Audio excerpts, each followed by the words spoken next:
Hi guys, welcome back to another Blue Thumbs Consulting Aquaculture tutorial. I'm Katie, and today we'll be discussing biofiltration and the nitrogen cycle.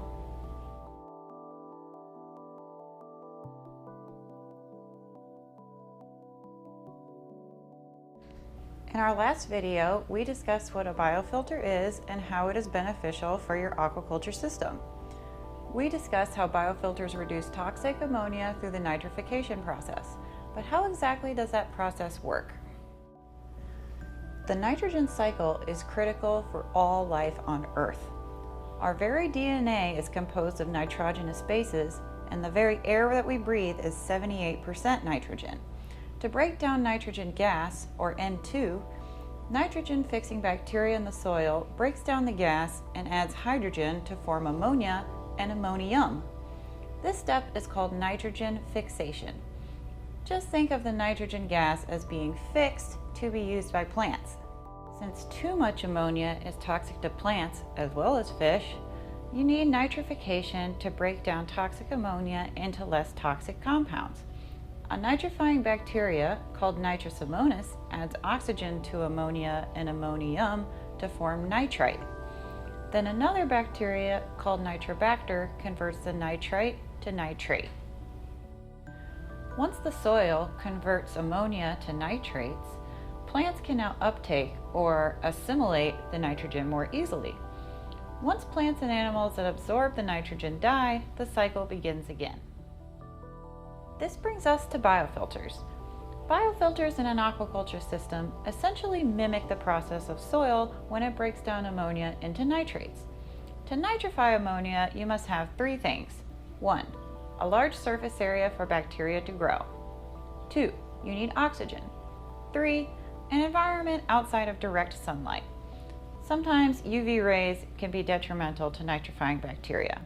Let's say we want to start a fish tank. Before we add fish, we want to make sure our biofilter is ready. How do we get the biofilter started?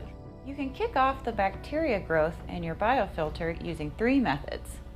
1. You can add liquid ammonia and other organic material like fish food to your system. 2. You can add ammonia-tolerant animals to create waste in your system. 3. You can borrow biofilter media from an already cycled system, although you may run the risk of cross-contamination. All of these methods will take time to get your biofilter ready. How do you know when your system is ready for fish?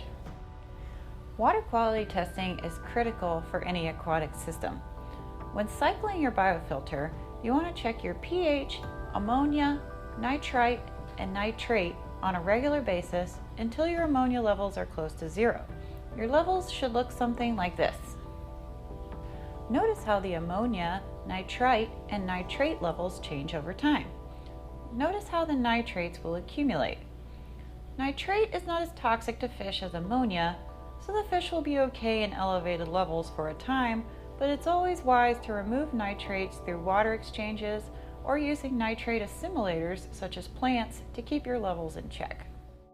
Once your biofilter is ready, you can start adding animals to your system.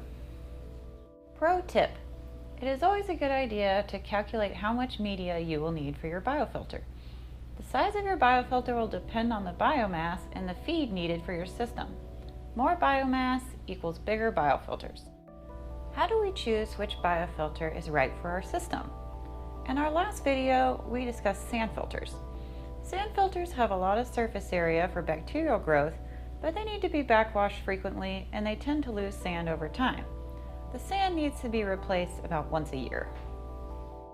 Fixed bed bioreactors, or FBBRs, use plastic media that do not float. These can act as mechanical filters by trapping solids as well as behaving like a biofilter. FBBRs require frequent backwashing to avoid sludge buildup. Moving bed bioreactors, or MBBRs, have floating plastic media that require aeration to move around. These are very effective and do not require backwashing, but they do require energy to aerate the media. Trickling filters use media on the surface of the water as opposed to having submerged media. Trickling filters are also useful for degassing carbon dioxide from the system. These filters do require a lot of space to operate effectively. Live rock is a great biofilter for aquariums, but it cannot support the biomass of a full-scale aquaculture system. Live rock provides structure for the fish as well as biofiltration. It's important to avoid too much algae growth on your live rock, or it could smother your beneficial bacteria. Congratulations! You now know what a biofilter does, how it breaks down ammonia, and how to choose the right biofilter. In our next video, we will discuss how to reduce harmful gas buildup in your system. If you're enjoying our tutorials, please like and subscribe to see more. You can also visit our website to see how we can help you improve your operation, or we can also provide in-person or remote workshops catered to your needs. With more aquaculturists in the world, there are more ideas. And with more ideas comes better practices. We'll see you guys next time. Best fishes!